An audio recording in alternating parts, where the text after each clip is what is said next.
Hi and welcome to the Chelmsford Property Show. This is episode number 2. I'm Neil Baldock. I'm Matthew Baldock. And we're the owners of Charles David Casson Estate Agents based in Chelmsford. So thanks for tuning into our second issue of this. Please give us a like on Facebook, Charles David Casson Estates. Or you can please get involved by sending us any questions you may have on Twitter using the hashtag Chelmsford Property Show. And the Twitter handle is @CDC_Chelmsford. Okay, so this week we want to focus on the subject of stamp duty.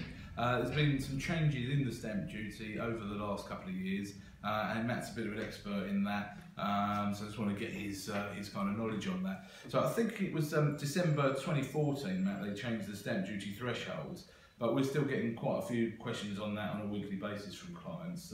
Could you just explain how that works now? Yeah, so by and large, with those changes a couple of years ago, it actually became a bit cheaper for most of us owning single properties. So before then, we used to pay 1% stamp duty up to 250,000, and then at 250,000 a penny, it went to 3%, but of the entire amount. And so basically, you know, it was almost impossible to sell a house for 255, 260, because the change in stamp duty was taking you from £2,500 to over £7,500, and it was just a big jump for people. So what they did, they put a ratchet scheme in, but unfortunately, as with a lot of things with the tax, it's just made it more complicated, and people still don't quite understand what they're paying. So the way it currently sits is your first £125,000 is free. So from 0 to £125,000, you don't pay any stamp duty, which is good. But as most of us know in Chelmsford, you don't get a lot for under 125,000. Absolutely. Unfortunately. So then from 125 to 250,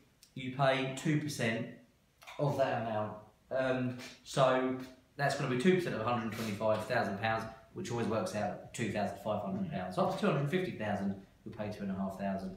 The next ratchet is then from 250 to 925,000, and it's 5% of that section. And then if you're going above that, it goes from 925 to 1.5 million, and that works out at 10%. And then if you're buying at 1.5 and above, it's 12% of that amount. And is it fair to say, I think, I can't remember the exact figure, but somewhere over the 900,000 mark, basically everyone underneath that is essentially saving money on the new threshold? Yeah, basically. So I think it's about 900, it starts to kind of even out, and then the top end of that, you are worse off, I believe, in terms of tax. Under the old scheme, for instance, if you bought a house at £300,000, which is kind of the average price that we're selling here, you'd have paid 3%, so that would have been £9,000 in tax. Under the current scheme, you pay your 2% on the first 125,000, and then your 5% on the 50,000, but and that ends up at £5,000 in total. So actually, under this new scheme, for you know, Mr. and Mrs. Average, if you like, just buying the family home at 300,000, you're actually saving £4,000 in stamp duty liability tax. Okay, that's excellent. And essentially, that's really enabled the property values to rise, hasn't it? Because, as you said before, sort of we used to have ceiling prices on 3-bed semis in Chelmsford because of the stamp duty threshold, but now that's opened up. Most definitely, and it was kind of strange. You know, I've been valuing houses for about 12 years and never been able to value a house at 255,000, 260. Realistically, you had to go to 275,000, but that all changed with the new stamp. So there was actually a part of the market that we were able to price houses at, and as such, the values actually went up. Okay. And then in April this year, 2016, there's a further change to stamp duty for people buying to let and buying second homes. Is that right? Yeah. So this one probably wasn't as popular. So basically, as of April this year, anybody buying a second property, or third or fourth, so mainly buy-to-let investors, they have to pay the standard stamp duty, it's the same as normal, but there's a 3% surcharge.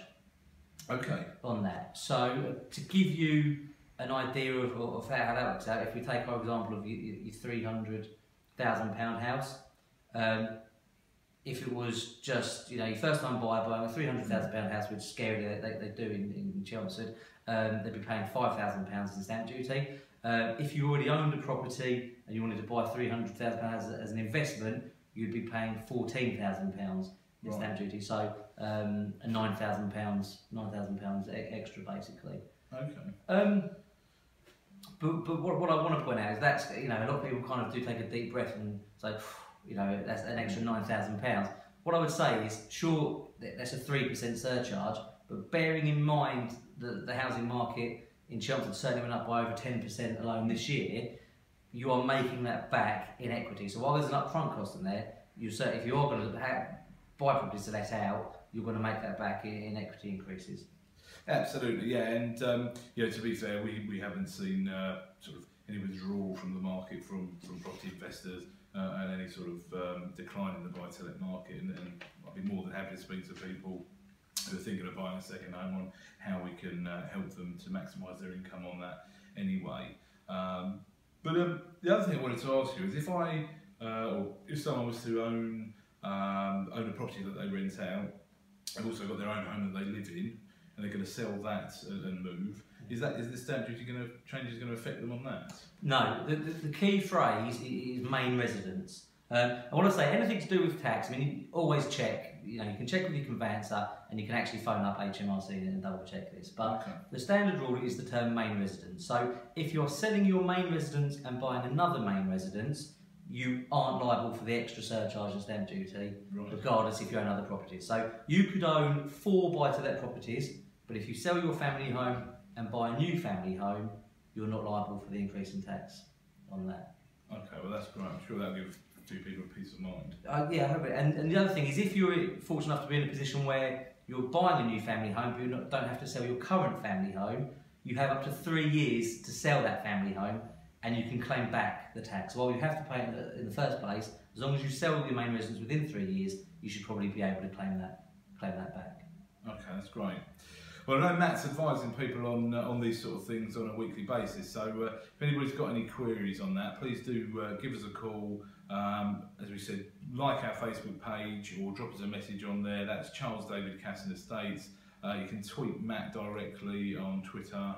Yeah, you can get me directly. I'm Matt_CDC, or the Charles David Casson have got a page, CDC_Chelmsford.